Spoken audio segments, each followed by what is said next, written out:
अतिरिक्त ठरलेल्या शिक्षकांचे वेतन आता समायोजित शाळेतूनच होणार. शिक्षण विभागाचे कडक आदेश. बुलढाणा प्रतिनिधी. बुलढाणा जिल्हा परिषद माध्यमिक शिक्षण विभागाने जिल्ह्यातील अतिरिक्त ठरलेल्या शिक्षकांबाबत एक महत्त्वाचा निर्णय घेतला आहे.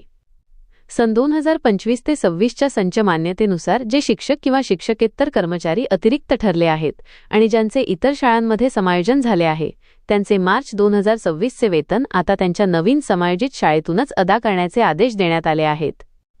वेतन देयकाबाबत कडक नियमावली माध्यमिक शिक्षणाधिकाऱ्यांनी अधीक्षक, वेतन व भविष्य निर्वाह निधी पथक यांना पत्राद्वारे कळवले आहे की मार्च 2026 पेबल इन एप्रिलचे नियमित वेतन देयक स्वीकारताना संबंधित कर्मचाऱ्यांचा रुजू अहवाल जोडणे बंधनकारक आहे.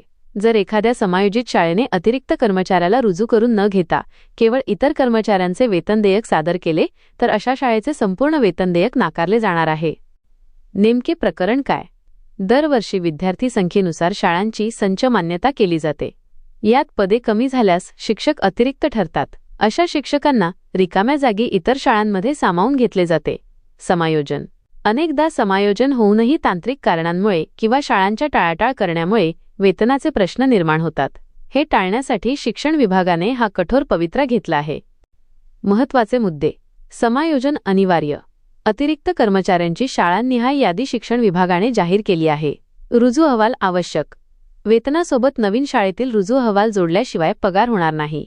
संपूर्ण शाळेचे वेतन रोखणार. शाळेने कर्मचाऱ्याला डावलून देयक पाठवल्यास संपूर्ण शाळेचे बिल स्वीकारले जाणार नाही.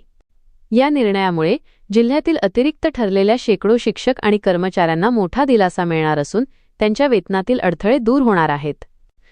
व्हिडिओमधील शासन निर्णय व परिपत्रक आपणास हवे असेल तर ते आपल्या शासन निर्णय व परिपत्रक या टेलिग्राम चॅनलवर उपलब्ध करून देण्यात आलेले आहे. त्या ठिकाणावरून आपण ते डाउनलोड करून घ्यावे.